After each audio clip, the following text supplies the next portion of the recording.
Hello students, আমরা atomic স্ট্রাকচারের যে আলোচনা শুরু করেছি তার আজকে সেকেন্ড ক্লাস।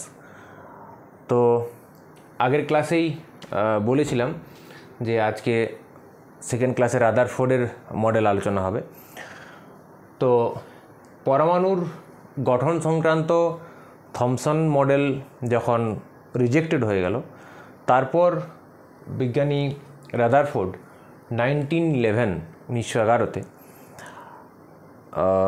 পরমাণুর একটা মডেল দেন এবং তার দেওয়া এই মডেলটা পুরোপুরি কিন্তু হাইপোথেটিক্যাল বা কাল্পনিক নয়। রাদারফোর্ড একটা এক্সপেরিমেন্ট করেছিলেন, যে এক্সপেরিমেন্টের নাম হচ্ছে আলফা পার্টিকেল স্ক্যাটারিং এক্সপেরিমেন্ট। যে এক্সপেরিমেন্টের থেকে কিছু অবজারভেশনের ভিত্তিতে রাদারফোর্ড পরমাণুর গঠন সংক্রান্ত কিছু কনক্লুশনে এসেছিলেন। আমরা আজকে সেটাই আলোচনা করতে চলেছি এবং এখানে আমরা জানবো আজকে যে এই এক্সপেরিমেন্টটা কী, এক্সপেরিমেন্টটা তিনি কীভাবে রান করেছিলেন, এই এক্সপেরিমেন্টের অবজারভেশনসগুলো কী এবং সেই অবজারভেশনসের কনক্লুশন কী, এবং সেই কনক্লুশনের ভিত্তিতে তিনি পরমাণুকে কীভাবে পরমাণুর গঠনকে কীভাবে দেখেছিলেন। রাইট, তো শুরু করা যাক। তো আলফা পার্টিকেল স্ক্যাটারিং আমরা প্রত্যেকেই জানি যে রেডিওঅ্যাক্টিভ এলিমেন্ট যারা, অর্থাৎ তেজস্ক্রিয় এলিমেন্ট যারা, তারা স্বতঃস্ফূর্ত অর্থাৎ স্পন্টিনিয়াসলি কী করে না কিছু অদৃশ্য রশ্মি কী করে নিঃসরণ করে, যেগুলোকে আমরা বলি রেডিওঅ্যাক্টিভ রেডিয়েশন, যেমন হচ্ছে আলফা, বিটা, গামা।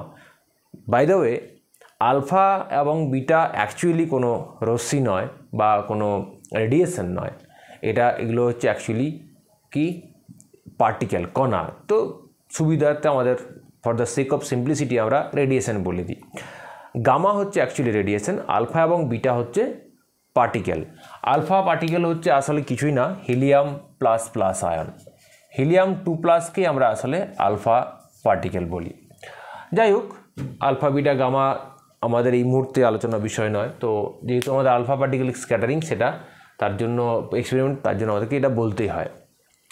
তাহলে আলফা পার্টিকেল স্ক্যাটারিং অর্থাৎ এখানে এক্সপেরিমেন্টটা কি না, রাদারফোর্ড একটা গোল্ড প্লেট নিলেন। এটা আমরা অনেক সময় গোল্ড প্লেট ডিফ্রেকশন এক্সপেরিমেন্টও বলি।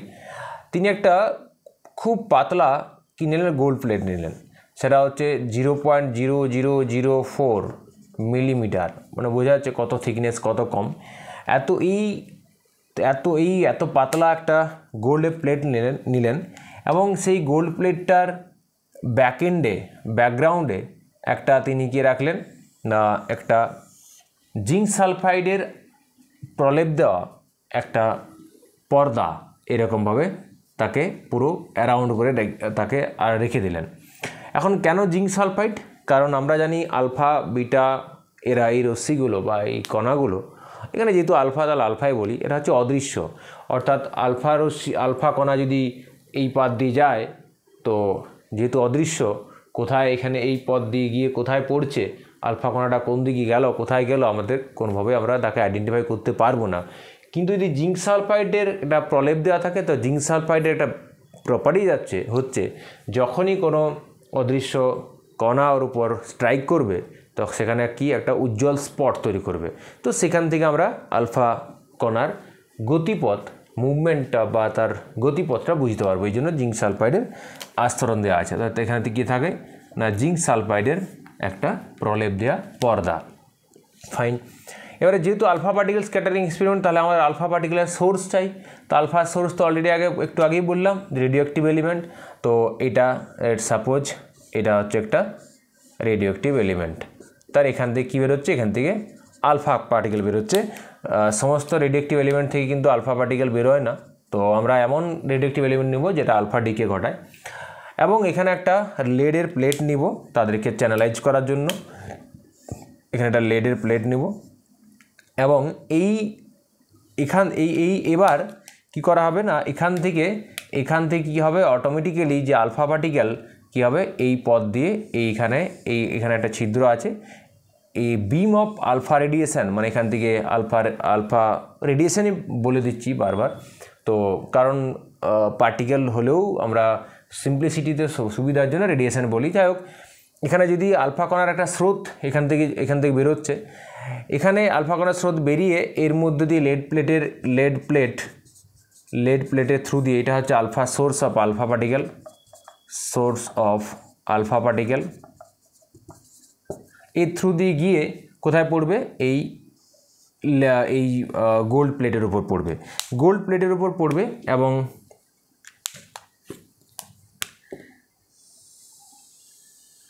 এবার এখান থেকে দেখা যাবে, এখানে তো পৌঁছে গেল, এবার কি দেখা যাবে না এখানে কি দেখা যাবে, অবজারভেশন কি, এখানে অবজারভেশনগুলো আমি আগে একটু ড্র করে নিই, তারপর অবজারভেশনগুলো বলছি।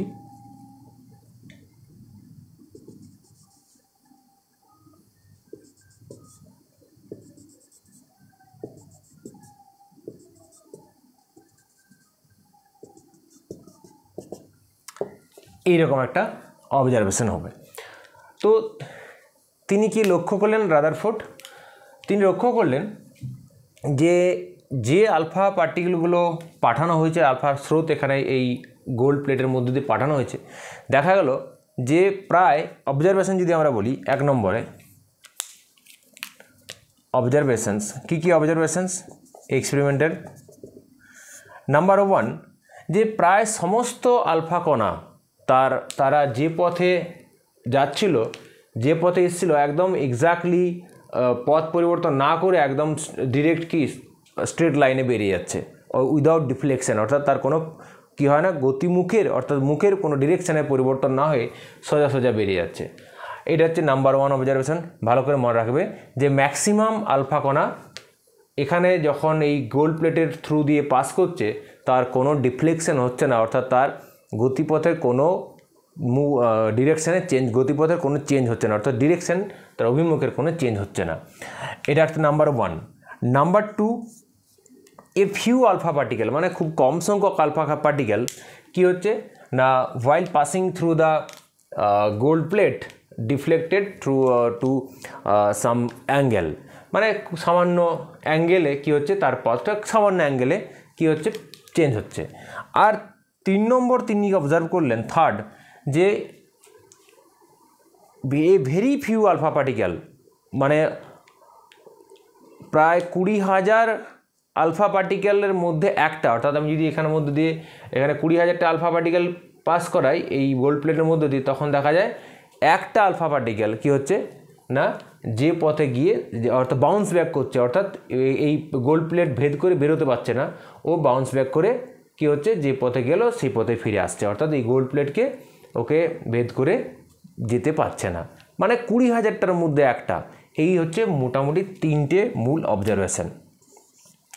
এই 3টে অবজারভেশনের থেকে কনক্লুশন কি, এখান থেকে আমরা জানবো কনক্লুশন কি। কনক্লুশন দেখো, একটা অবজারভেশন থেকে একটা কনক্লুশন।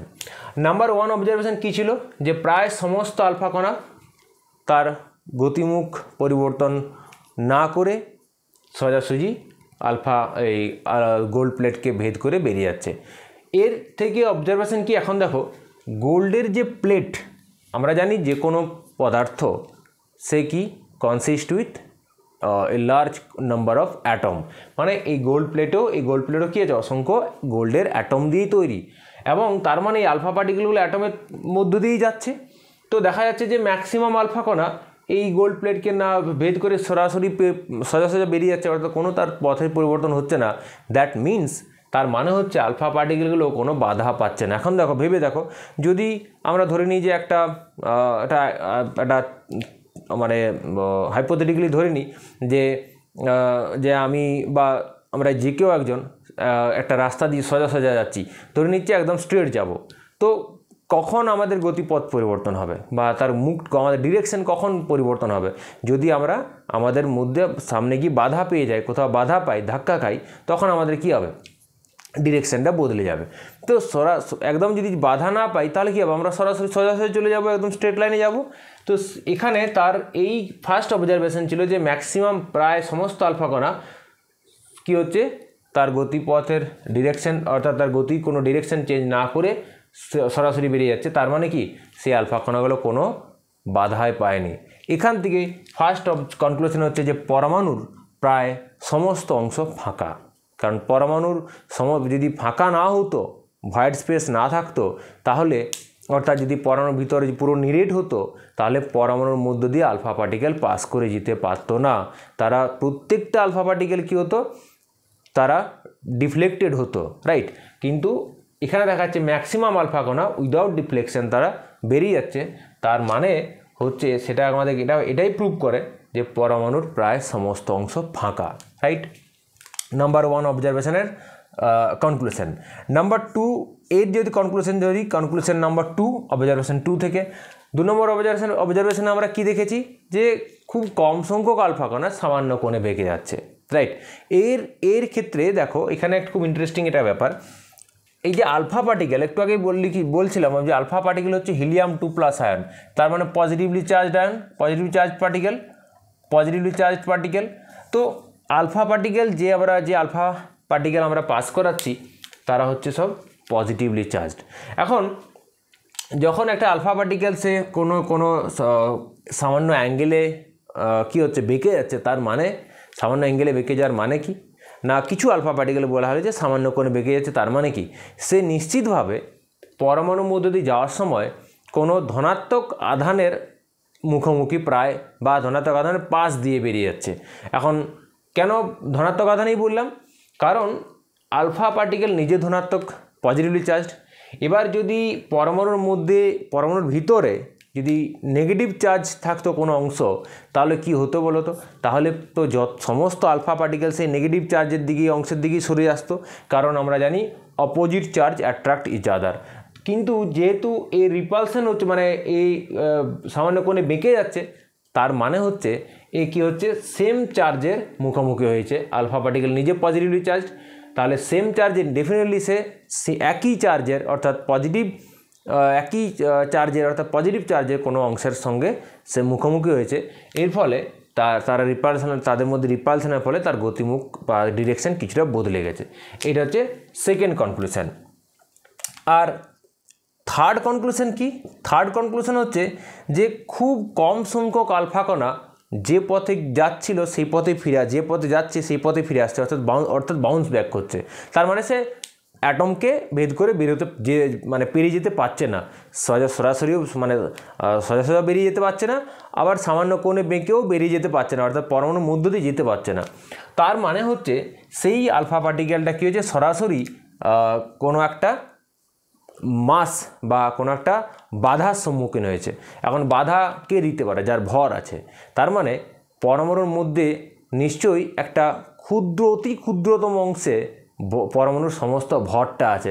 কেন অতি ক্ষুদ্র বলা হচ্ছে, কারণ এখানে একটু মনে রাখ, যদি তোমাদের মনে আছে তাহলে বুঝবে যে 20,000 আলফা পার্টিকেলের মধ্যে একটা, out of 20,000 alpha particle 1 alpha particle কি হচ্ছে, বাউন্স ব্যাক করছে। তার মানে আমি যদি 20,000টা আলফা পার্টিকেল পাঠাই, তার মধ্যে একটা ফিরে আসছে, তার মানে কি ম্যাক্সিমাম অংশে ফাঁকা, সে তো বটেই, তার সঙ্গে যে বাধাটা আছে পরমাণুর মধ্যে সেটা অতি ক্ষুদ্র অংশে। যদি অনেক বৃহৎ অংশে, পরমাণুর অনেক বড় অংশে যদি অংশ জুড়ে যদি বাধাটা থাকতো, তাহলে কি হতো, অনেক আলফা কণা বাউন্স ব্যাক করতো। কিন্তু 20,000টা মধ্যে একটা বাউন্স ব্যাক করছে, মানে খুব ক্ষুদ্র অংশের মধ্যে পরমাণুর প্রায় সমস্ত ভর অ্যাগ্রিগেটেড অবস্থায় বা পুঞ্জীভূত অবস্থায় আছে। তার জন্যই কি হচ্ছে একদম, এবং সেই অতি ক্ষুদ্র অংশের সঙ্গে যখন কোনো একটা আলফা পার্টিকেল সরাসরি ধাক্কা হচ্ছে, সে বাউন্স ব্যাক করছে। এবং সেটা অতি ক্ষুদ্র অংশ আমাকে কে জাস্টিফাই করছে, 20,000টার মধ্যে একটা, এইটা আমাকে জাস্টিফাই করছে। যদি বড় তুলনামূলক বৃহৎ অংশে, বড় লার্জ এরিয়াতে পরমাণুর যে মাসটা এগ্রিগেটেড থাকতো, টোটাল ভরটা এগ্রিগেটেড থাকতো, তাহলে 20,000-এর মধ্যে একটা আলফা পার্টিকেল নয়, 20,000-এর মধ্যে অনেক আলফা পার্টিকেল বাউন্স ব্যাক করতো, রাইট। এই মাত্র একটা বাউন্স ব্যাক করছে, তার কারণ হচ্ছে, সেটাই আমাদেরকে কি প্রমাণ করছে, যে অতি ক্ষুদ্র অংশে পরমাণুর প্রায় সমস্ত ভর এগ্রিগেটেড বা পঞ্জীভূত অবস্থায় আছে, রাইট। তাহলে এবং এবং এটা তো অবশ্যই ডেফিনেটলি আমরা বুঝতে পারছি যে অতি ক্ষুদ্র অংশে পরমাণুর প্রায় সমস্ত ভর এগ্রিগেটেড আছে সেটা অবশ্যই পজিটিভলি চার্জড, রাইট? সেটা অবশ্যই পজিটিভলি চার্জড। কেন? কারণ সেটা অলরেডি আমরা 2 নম্বর পয়েন্টে পেয়ে গেছি। পজিটিভ চার্জকে রিপালশন করে, যেহেতু কিছু আলফা কণা পরমাণুর মধ্যে দিয়ে যাওয়ার সময় সামান্য কোণে বেঁকে যাচ্ছে, তার মানে সে পজিটিভ চার্জের পাশ দিয়ে যাচ্ছিল এবং সেখানে সে সেম চার্জ পেয়ে যাওয়ার জন্য কী হয়েছে, তার রিপালশন হওয়ার ফলে কী হয়েছে, তার তার ডিরেকশানটা সামান্য অ্যাঙ্গেলে চেঞ্জ হয়ে গেছে। তো এই যে তিনটে অবজারভেশনের তিনটে কনক্লুশন, এই তিনটে কনক্লুশনের ভিত্তিতে রাদারফোর্ড পরমাণুর গঠন সম্পর্কিত একটা মডেল দিয়েছিলেন, রাইট? তো তার জন্য আমি বলছিলাম যে রাদারফোর্ডের পরমাণু মডেল পুরো হাইপোথেটিক্যাল নয়, একটা এক্সপেরিমেন্টালের বেসিসে। তো এই ভিত্তিতে রাদারফোর্ডের পরমাণু মডেলটা কি আমরা দেখবো, অর্থাৎ পরমাণু সম্পর্কে রাদারফোর্ড, আচ্ছা এই কনক্লুশনে তো রাদারফোর্ড পরমাণু সম্পর্কে সব ধারণা দিয়ে দিয়েছেন, বলেই দিয়েছেন। এবার আমরা জানবো যে পরমাণুর মডেলটা কীরকম, অর্থাৎ পরমাণুকে রাদারফোর্ড কীভাবে দেখছেন।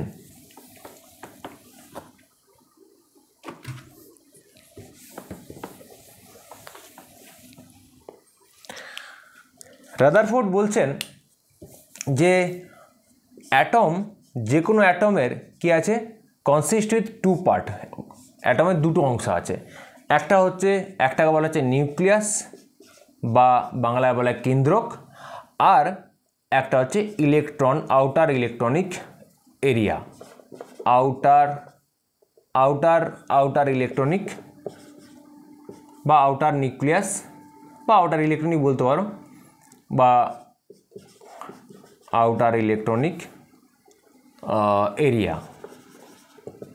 তো অ্যাটমকে দুটো অংশে তিনি ভাগ করলেন, একটা হচ্ছে নিউক্লিয়াস আর হচ্ছে ইলেকট্রন মহল বা আউটার ইলেকট্রনিক বাইরের, বা নিউক্লিয়াস আউটার ইলেকট্রন বলতে নিউক্লিয়াসের বাইরের যে অংশটাকে বলা হচ্ছে সেই আউটার ইলেকট্রনিক এরিয়া। আমরা এটা বোঝার চেষ্টা করব। ফার্স্ট আসবো নিউক্লিয়াস কি?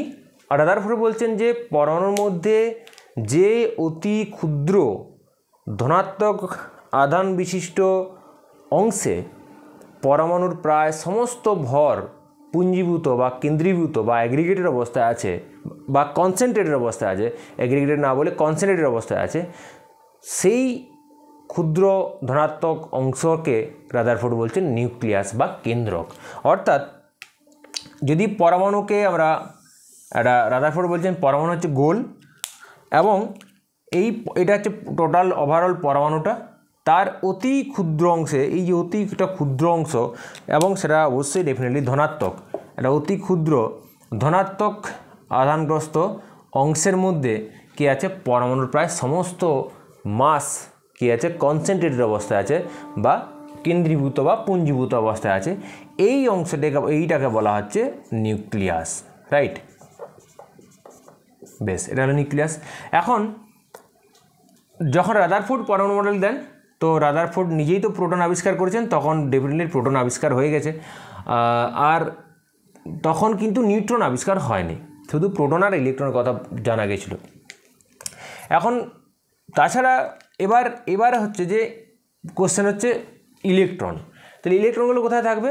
রাদারফোর্ড বলছেন যে এই যে তার ইলেকট্রন মহলের গল্প, রাদারফোর্ড বলছেন যে নিউক্লিয়াসকে কেন্দ্র করে বিভিন্ন বৃত্তাকার কক্ষপথে, এই ধরো এই একটা বৃত্তাকার কক্ষপথ, এরকম বিভিন্ন বৃত্তাকার কক্ষপথে কী হচ্ছে, ইলেকট্রনগুলো নিউক্লিয়াসকে কেন্দ্র করে কী হচ্ছে, র্যান্ডামলি বা অলওয়েজ কি ঘুরে চলেছে বা রোটেট করে চলেছে।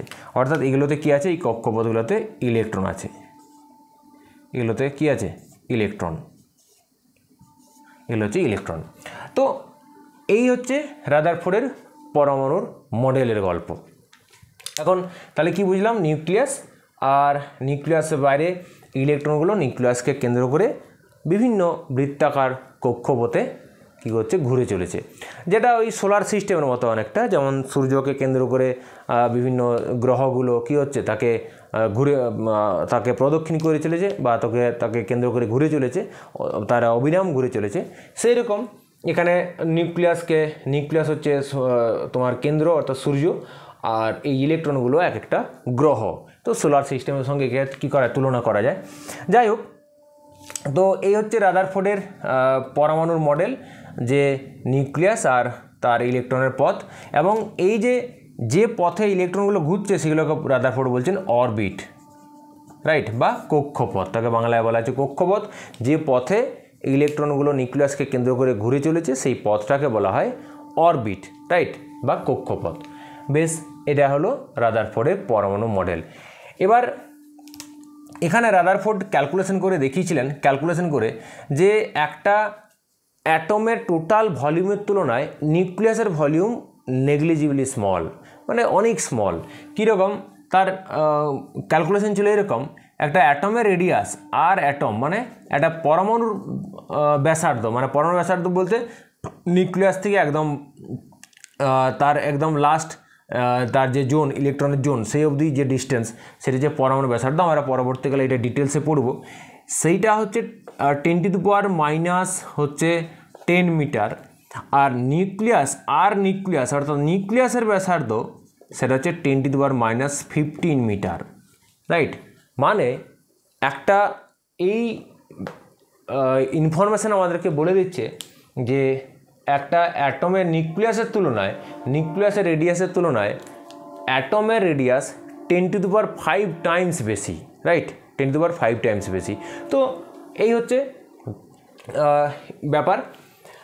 এবার আমরা চলে আসবো রাদারফোর্ডের পরমাণু মডেলের, তো অনেক কিছু জানলাম। এবার রাদারফোর্ডের পরমাণু মডেলের রাদারফোর্ড কীভাবে পরমাণুর স্থায়িত্বকে ব্যাখ্যা করেছেন। এখন রাদারফোর্ড কীভাবে পরমাণুর স্থায়িত্বকে ব্যাখ্যা করেছেন সেটা আমরা একটু বোঝার চেষ্টা করব। যে স্থায়িত্ব বলতে এই যে ইলেকট্রনগুলো নিউক্লিয়াসকে কেন্দ্র করে অনবরত ঘুরে চলেছে বা বিরামবিহীনভাবে ঘুরে চলেছে, এইটা কেন সবসময় হচ্ছে, মানে এটা এমন তো হতে পারতো যে ইলেকট্রন ঘুরতে ঘুরতে বললো না অনেক হয়েছে, একটু টায়ার লাগছে, কিছুক্ষণ বিশ্রাম করি, এমন তো আর হয় না। তা হচ্ছে কি না, নিউক্লিয়াসকে কেন্দ্র করে এই যে অবিরাম ঘুরে চলেছে, তার পেছনে লজিকটা কি, এই মডেলটার স্টেবিলিটি বলতে নিউক্লিয়াস এবং তার ইলেকট্রনের ক্লাউডের বা ইলেকট্রন মহলের যে কনসেপ্ট, সেইটা মানে সবসময় কেন ইনট্যাক্ট থাকবে তার ব্যাখ্যা, অর্থাৎ স্টেবিলিটি ব্যাখ্যা দিয়েছিলেন রাদারফোর্ড। কীভাবে না, ক্লাসিক্যাল মেকানিক্সকে কাজে লাগিয়ে, ইউজিং ক্লাসিক্যাল মেকানিক্স অর্থাৎ নিউটনিয়ান থিওরি থেকে, নিউটন ল অফ মোশন থেকে, ক্লাসিক্যাল মেকানিক্সের যে থিওরির সাহায্যে আমরা সূর্যকে কেন্দ্র করে যে বিভিন্ন গ্রহ উপগ্রহ, মানে গ্রহগুলো যে সূর্যকে কেন্দ্র করে অবিরাম ঘুরে চলেছে, যে মেকানিক্সের সাহায্যে ব্যাখ্যা করি, সিমিলার মেকানিজমের সাহায্যে রাদারফোর্ড ব্যাখ্যা করেছিলেন। মানে ব্যাপারটা কতটা কীরকম না, ধরা যাক একটা লম্বা সুতো আছে আমার কাছে, রাইট। তো লম্বা সুতোর আমার কাছে আপাতত নেই, থাকলে দেখানো যেত। একটা লম্বা সুতো আছে, তো নিজেরাও হয়তো করেছো, লম্বা এইটা নিয়ে খেলা করেছো। একটা লম্বা সুতো নিয়ে তার একটা প্রান্তে একটা ছোট্ট যদি পাথর বেঁধে দেওয়া হয়, দিয়ে যদি অন্য অপর প্রান্তটা ধরে এরকম ঘোরানো হয়, কি লক্ষ্য করবে বলো তো? লক্ষ্য করবে যে তোমার ধরা যাক আঙুলটাকে কেন্দ্র করে, এই আঙুলটা ধরো একটা প্রান্ত বেঁধে দেওয়া হচ্ছে, দিয়ে এরকম ঘোরানো হচ্ছে, তো কি দেখা যাবে, এই আঙুলটা কেন্দ্র করে একটা বৃত্তাকার পথে ওই পাথরটা কি হচ্ছে, ঘুরছে, রাইট। এবং তুমি যতক্ষণ এরকম ঘোরাবে, মানে যতক্ষণ ওর উপরে একটা টান তৈরি করে রাখবে, ততক্ষণ ও ঘুরতে থাকবে, রাইট। এবার মজাটা হচ্ছে যে যদি কোনোভাবে ওই সুতোটা ছিঁড়ে যায় বা পাথরটা কোনোভাবে খুলে যায়, তাহলে কি লক্ষ্য করবে যে পাথরটা ঠিক যেখানে খুলেছিল সেই জায়গায় না পড়ে কিছুটা দূরে ছিটকে গিয়ে পড়ছে। এটার মানে কি? এটার মানে হচ্ছে যে যখন ওই সুতোটাকে কেন্দ্র করে ওই পাথরটা ঘুরছে, ওই ঘূর্ণনের জন্য তার একটা অপকেন্দ্রিক বল তৈরি হচ্ছে, রাইট। যে অপকেন্দ্রিক বলটা চাইছে ওই পাথরটাকে কেন্দ্রের থেকে, অর্থাৎ যে পথে ঘুরছে তার কেন্দ্র এইটা, সেই কেন্দ্রের থেকে দূরে সরে নিয়ে যেতে, সেটা হবে অপকেন্দ্রিক বল। আবার তোমার এই আঙুলটা হচ্ছে কেন্দ্র, তুমি যেহেতু ওই পাথরটার উপরে একটা টান দিয়ে রেখেছো, অর্থাৎ তুমি চাইছো সবসময় পাথরটা তোমার দিকে আসুক, তুমি ওকে টেনে রেখেছো একটা আকর্ষণ বল দ্বারা। আর ওই ঘূর্ণনের ফলে যে অপকেন্দ্রিক বল তৈরি হচ্ছে, সেই অপকেন্দ্রিক বল কী চাইছে, ওই পাথরটাকে তোমার আঙুলের থেকে অর্থাৎ কেন্দ্র থেকে দূরে সরিয়ে নিয়ে যেতে। অর্থাৎ এখানে দেখতে পাচ্ছি দুটো অপোজিং ফোর্স কাজ করছে, একটা কেন্দ্রাভিমুখী মানে একটা কেন্দ্রের দিকে একটা বল প্রয়োগ করছে যেটা তুমি নিজে করছো, আর একটা কেন্দ্র বা অপকেন্দ্রিক বল যেটা কেন্দ্রের থেকে দূরে নিয়ে যেতে চাইছে, সেটা কিসের জন্য তৈরি হয়েছে, ওই ঘূর্ণনের ফলে ঘোরার সময় যে ভেলোসিটি তৈরি হচ্ছে সেই ভেলোসিটির ফলে একটা অপকেন্দ্রিক বল তৈরি হচ্ছে। তো সেই কনসেপ্টকে কাজে লাগিয়েছেন রাদারফোর্ড। এখানে যদি আমরা এই একটা সিম্পলভাবে একে দেখাই,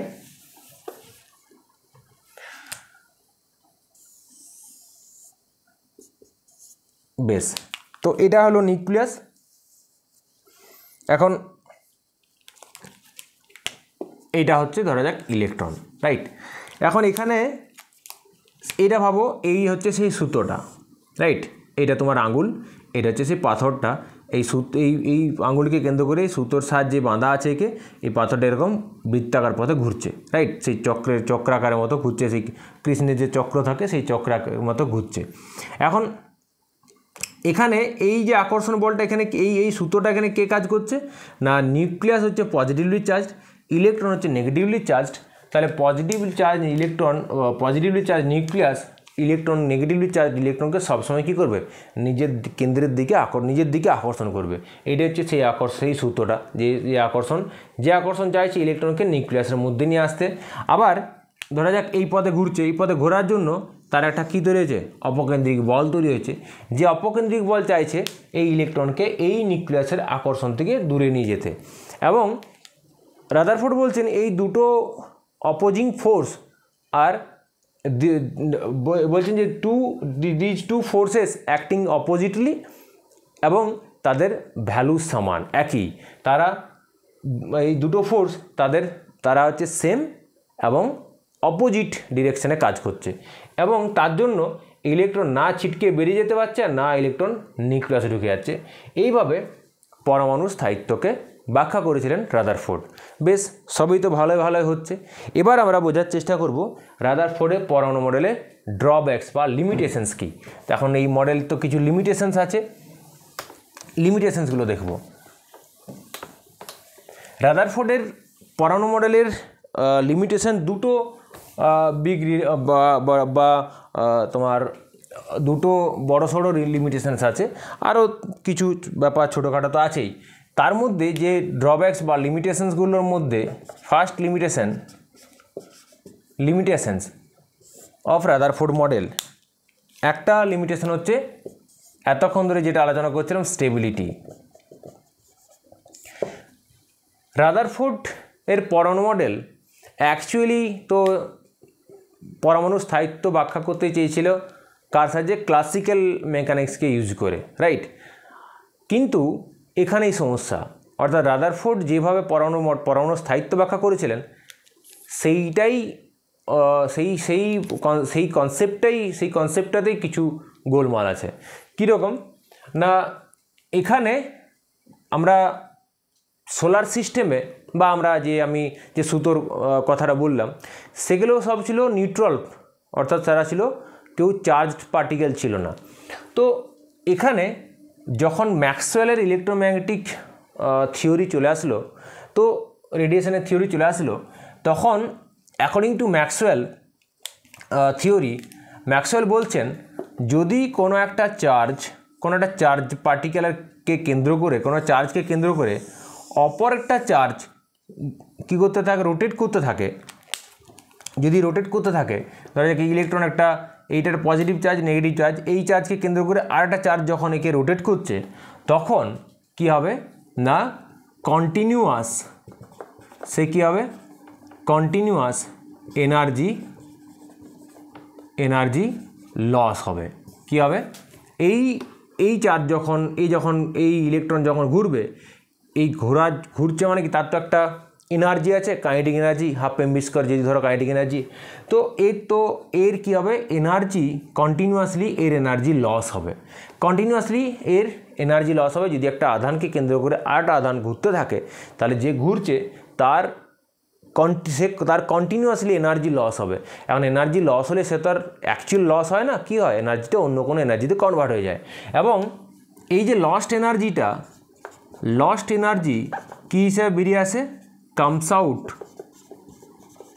as radiation, right, as radiation। অর্থাৎ মোদ্দা কথা দাঁড়ালো এই ইলেকট্রন যখন নিউক্লিয়াসকে কেন্দ্র করে ঘুরবে, এই ইলেকট্রন রেডিয়েশন এনার্জি এমিট করবে, রাইট, রেডিয়েশন এনার্জি এমিট করবে।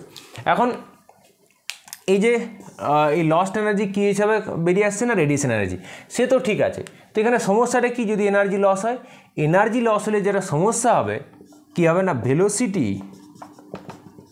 ভেলোসিটি অফ ইলেকট্রন কী হবে, গ্র্যাজুয়ালি ডিক্রিজ করবে, গ্র্যাজুয়ালি ডিক্রিজেস। এর ফলে যেটা হবে ইলেকট্রনের ভেলোসিটি গ্র্যাজুয়ালি ডিক্রিজ করতে থাকবে, অর্থাৎ ধীরে ধীরে ভেলোসিটি কমতে থাকবে। কারণ এনার্জি যত কমবে, হাফ এমএচ ধরে যদি আমরা ভাবি, তাহলে এনার্জি যত কমবে ইলেকট্রনের ভেলোসিটি তত কমবে। ইলেকট্রনের ভেলোসিটি যত কমবে তার কাউন্টার, তার ফলো আপ যে তার ইফেক্ট, তখন কী হবে না, রেডিয়াস অফ ইলেকট্রন অরবিট কী হবে, গ্র্যাজুয়ালি ডিক্রিজেস অর শ্রিঙ্ক করবে, ডিক্রিজেস থ্রু স্পাইরাল পাথ। কী হবে, ইলেকট্রনের যে গতি বা অরবিটের কক্ষপথের যে রেডিয়াস, মানে এটাকে আমরা রেডিয়াস বলছি, এই রেডিয়াসটা হচ্ছে আর, এই রেডিয়াসটা ধীরে ধীরে কমতে থাকবে। কীরকম কমতে থাকবে, মানে ধরো যত তার ভেলোসিটি কমবে, এখন কি হয় দেখো, ভেলোসিটি কমলে কেন এই রেডিয়াস কমে যায় সেটাও বলে দিই। ভেলোসিটি যখনই ইলেকট্রনের ভেলোসিটি কমে যাবে, এই ভেলোসিটি কমলে তার এই যে অপকেন্দ্রিক বল ফোর্সটা, সেই ফোর্সটার মানটা কমে যাবে। কি করে বুঝলাম, আমরা সেই আবার সুতো আর পাথরে ফিরে যাই। ধরা যাক ওই সুতোর একটা প্রান্তে আমরা পাথর বেঁধে দিয়েছি, আর একটা প্রান্ত ধরে এরকম ঘোরাচ্ছি, রাইট। তো ঘোরাতে ধরা যাক কম, যখন একটা রিলেটিভলি কম ভেলোসিটিতে ঘোরাচ্ছি, তারপর সেই সময় কোনোভাবে সুতোটা ছিঁড়ে গেল, তো পাথরটা ডেফিনেটলি কিছুটা দূরেই ছিটকে গিয়ে পড়বে। বেশ, এবার আমরা ওই আরেকটা ওরকম সুতো দিয়ে ওই একই রকম পাথর বেঁধে একটু জোরে ঘোরাবো, মানে একটু বেশি ভেলোসিটিতে ঘোরাবো। সেই সময় যদি ওই পাথরটা কোনোভাবে সুতো থেকে বেরিয়ে যায়, তাহলে কী হবে, সেও ছিটকে পড়বে। কিন্তু তোমরা নিশ্চয়ই বুঝতে পারছো যে সেকেন্ড টাইমস যখন আমরা এক্সপেরিমেন্টটা করছি, তখন ইন দ্য সেকেন্ড সিনারিও ওই পাথরটা অনেকটা দূরে গিয়ে ছিটকে পড়বে। তার কারণ কি, তার কারণ হচ্ছে ভেলোসিটি যত বেশি হয় তখন তার অপকেন্দ্রিক বল, সেই বলটার মানও বেশি হয়, এবং ভেলোসিটি যত কমবে তাহলে ওই অপকেন্দ্রিক বলটার মানও কমবে। তাহলে যত ভেলোসিটি কমবে তার এই যে কেন্দ্রের থেকে বাইরের দিকে যে বলটা কাজ করছে, অ্যাক্ট করছে, সেই ভেলোসিটি এই অপকেন্দ্রিক বলটা কমবে। কিন্তু এই নিউক্লিয়াস তো ইলেকট্রনকে কনস্ট্যান্ট অ্যাট্রাকশন করে রাখছে, এর তো অ্যাট্রাকশন ফোর্স তো কমার জায়গা নেই। অর্থাৎ এই দিকের ফোর্স বাড়ছে ধীরে ধীরে, এই দিকে ফোর্স বেশি আর এই দিকে ফোর্স কম। তো যদি বাইরের দিকের ফোর্সটা কম হয়, অপকেন্দ্রিক বলটা কম হয়, আর অভিকেন্দ্রিক বা কেন্দ্রের দিকে টানটা বেশি হয়, তাহলে কি হবে, ধীরে ধীরে ইলেকট্রন তার গতিপথটা কী হবে, ছোটো হতে থাকবে। অর্থাৎ এইটা বলে স্পাইরাল এফেক্ট, এই যে স্পাইরাল পথ দিয়ে এরকম ধীরে ধীরে যত সেম কনসেপ্ট, যত এনার্জি লস হবে রেডিয়েশন আকারে, তত ভেলোসিটি কমবে, ভেলোসিটি কমলে তার রেডিয়াস কমতে থাকবে, কমতে eventually the electron should fall on the nucleus. তাহলে ইভেনচুয়ালি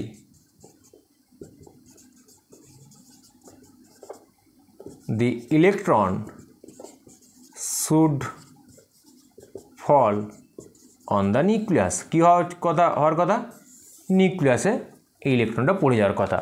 তার মানে আলটিমেটলি রাদারফোর্ডের যে মডেল, যে নিউক্লিয়াস আর তার বাইরের ইলেকট্রনের যে ঘূর্ণন, সেই মডেলটা ব্যাখ্যা করা গেল না, রাইট।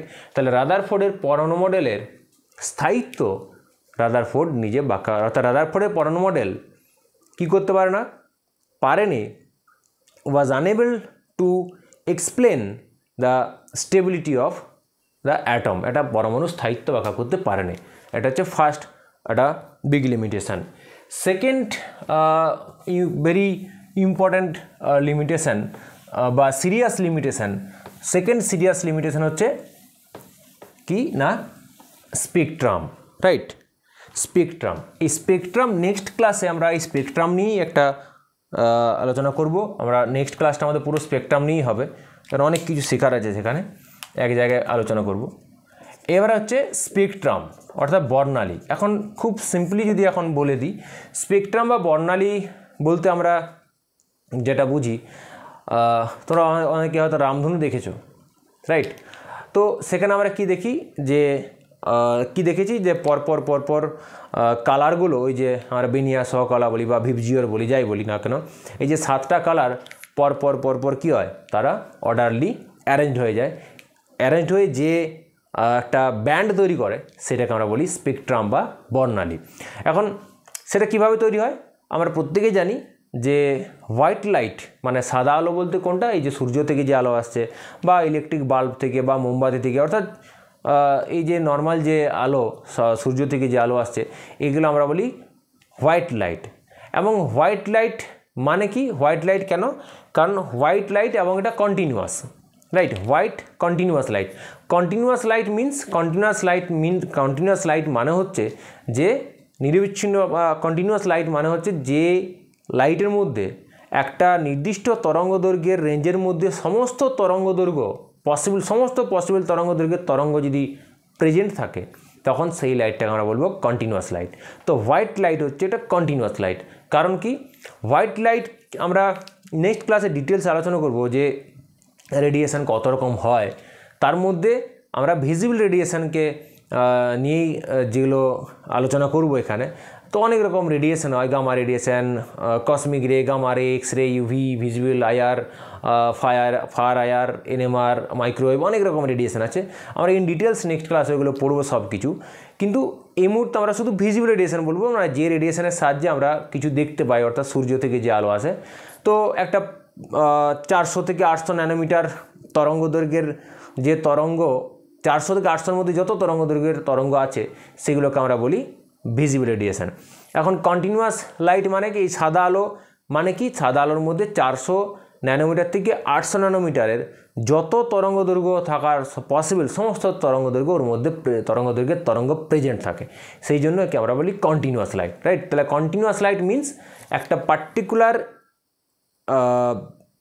ওয়েভলেন্থের রেঞ্জের মধ্যে, ধরা যাক এই ওয়েভলেন্থ আর এই ওয়েভলেন্থের রেঞ্জের মধ্যে সমস্ত পসিবল ওয়েভলেন্থ যদি ওর মধ্যে, ওর ওয়েভলেন্থের রেডিয়েশন ওর মধ্যে থাকে, ওই রেঞ্জের মধ্যে যদি সেই প্রেজেন্ট থাকে, তাহলে সেই লাইটটা বলবো কন্টিনিউয়াস। আর যদি যতগুলো ধরা যাক আমি যদি ভাবি ধরো 400 থেকে 800, তো ধরা যাক তার মধ্যে 500 ওয়েভলেন্থের ওয়েভ মিসিং পসিবলগুলো, মানে ধরো সব যতগুলো যে ওয়েভলেন্থ পসিবল সেইগুলোর মধ্যে ধরা যাক একটা ফর এক্সাম্পল যে 600 ন্যানোমিটারের একটা ওয়েভলেন্থ থাকার কথা, সেটা যদি মিসিং বা যদি না থাকে তার মানে সেটা কন্টিনিউয়াস লাইট হবে না।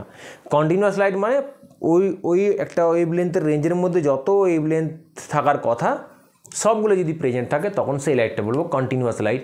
আদারওয়াইজ সেটা কী হবে, ডিসকন্টিনিউয়াস লাইট হয়ে যাবে, রাইট? কন্টিনিউয়াস লাইট হচ্ছে এটাই। মানে ধরা যাক তোমাদের ক্লাসে 1 থেকে 50 জন স্টুডেন্ট আছে, তো 1 থেকে 50 জন স্টুডেন্টেই যদি ধরো গেটের বাইরে বেরিয়ে আসে সবাই, কেউ যদি বাদ না যায়, তাহলে সেটা বলবো কন্টিনিউয়াস, অর্থাৎ ওই রেঞ্জের মধ্যে 1 থেকে 50-এর মধ্যে সবাই আছে।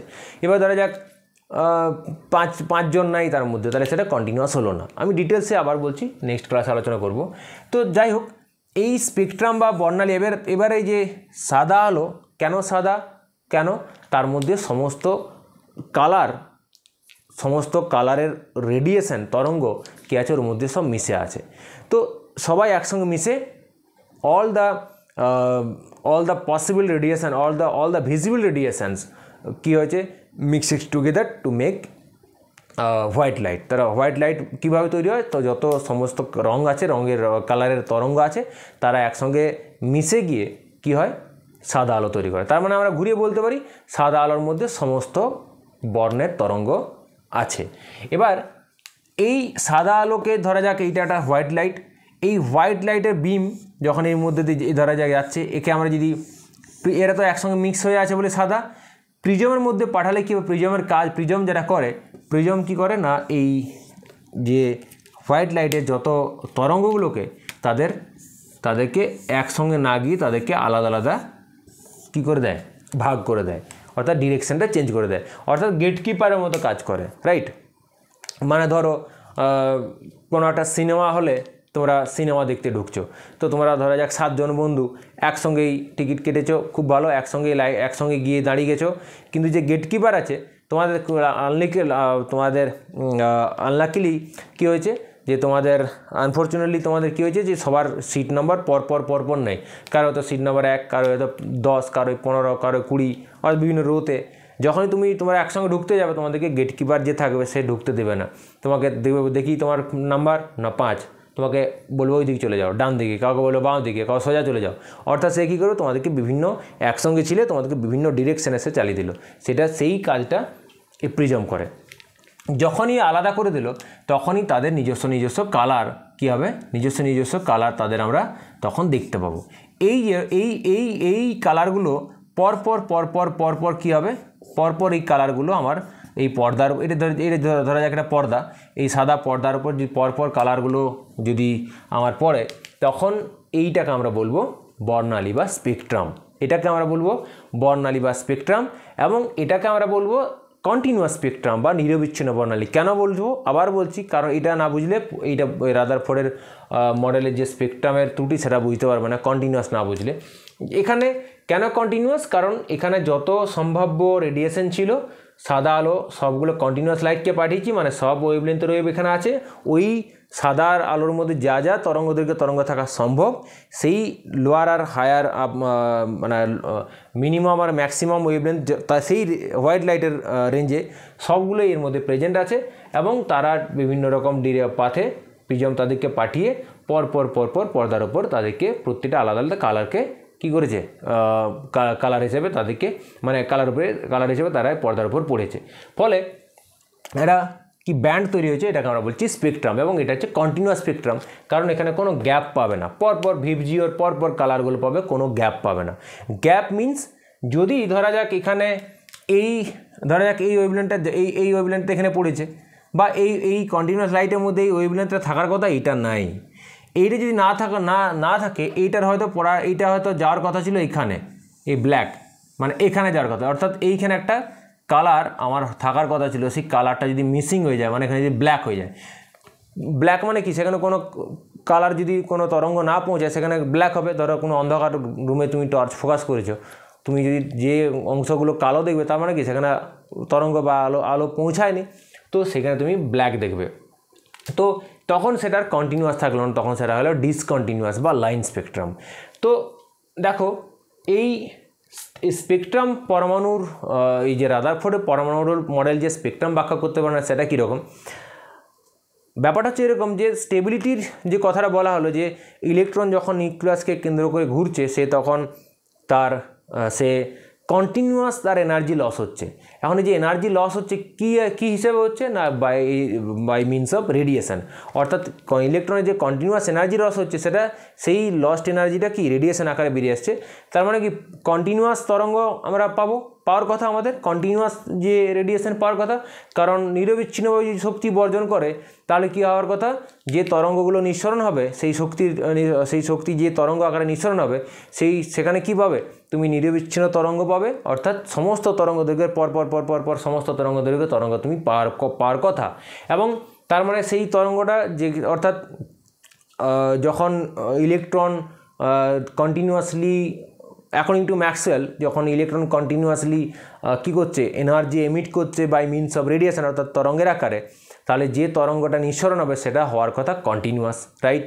এবং অর্থাৎ এটা ধরা যাক কন্টিনিউয়াস, অর্থাৎ অ্যাটম থেকে এই কন্টিনিউয়াস রেডিয়েশনটা আসছে। এবার এই যে কন্টিনিউয়াস রেডিয়েশন আসছে এটা তো সব একসঙ্গে মিশে আছে, এদেরকে যখন আমরা এই কন্টিনিউয়াস বিম অফ রেডিয়েশনকে যখন আমরা প্রিজমের মধ্যে পাঠাবো তাহলে আমরা কি এক্সপেক্ট করতে পারি, যে এই স্পেকট্রামটা তোমরা 1 মিনিট পজ নিয়ে ভাবো কী হওয়ার কথা না, এই স্পেকট্রামটা হওয়ার কথা কন্টিনিউয়াস, রাইট। কিন্তু অ্যাকচুয়ালি যখন প্র্যাকটিক্যালি দেখা হচ্ছে, ইন প্র্যাকটিস যখন প্র্যাকটিক্যালি একটা অ্যাটমের স্পেকট্রাম স্টাডি করা হচ্ছে তখন দেখা যাচ্ছে এই অ্যাটমিক স্পেকট্রাম কি নয়, কন্টিনিউয়াস নয়, এটা হচ্ছে লাইন স্পেকট্রাম বা ডিসকন্টিনিউয়াস স্পেকট্রাম, রাইট। তাহলে এই স্পেকট্রাম বর্ণালীও ঠিকঠাক ব্যাখ্যা করতে পারে না। তাহলে স্পেকট্রাম ত্রুটিটাকে যদি আমরা ওয়ান লাইনে বলি, তাহলে according to Rutherford atomic spectrum should be continuous, but actually atomic spectrum is line spectrum, right? তো এই ছিল দুটো সিরিয়াস লিমিটেশন। তাছাড়া আরও তো ছোটোখাটো লিমিটেশনস আছেই। কীরকম, যে ইলেকট্রনের ডিস্ট্রিবিউশন, অর্থাৎ এই যে রাদারফোর্ড কী বলছেন, নিউক্লিয়াসকে কেন্দ্র করে বিভিন্ন বৃত্তাকার কক্ষপথে ইলেকট্রনগুলো ঘুরছে।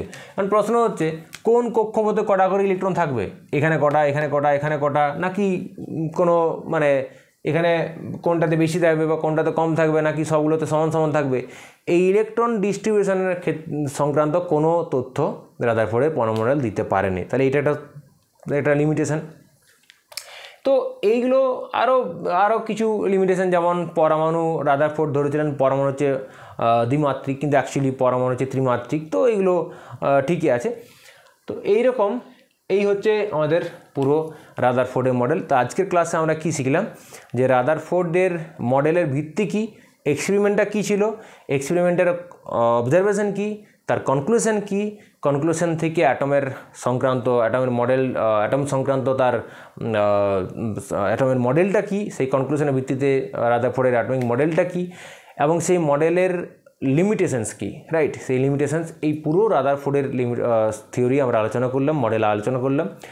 নেক্সট ক্লাসে, অর্থাৎ ক্লাস নাম্বার 3, নেক্সট ক্লাসে আমরা একটু অন্যভাবে বোঝাচ্ছে পুরো স্পেকট্রামকে পুরো আমরা একসঙ্গে কভার করব, যাতে করে আমরা আমাদের পরবর্তীকালে যখন আমরা এই লাইন স্পেকট্রাম ব্যাখ্যা করব বোরের থিওরির সাহায্যে, তখন যেন আমাদের স্পেকট্রাম সম্পর্কে ক্লিয়ার আইডিয়া হয়। আজকে একটা আইডিয়া দেওয়ার চেষ্টা করেছি, কিন্তু আরও ক্লিয়ারলি আইডিয়া তৈরি হবে নেক্সট ক্লাসে। তোমাদের দেখা হচ্ছে নেক্সট ক্লাসে।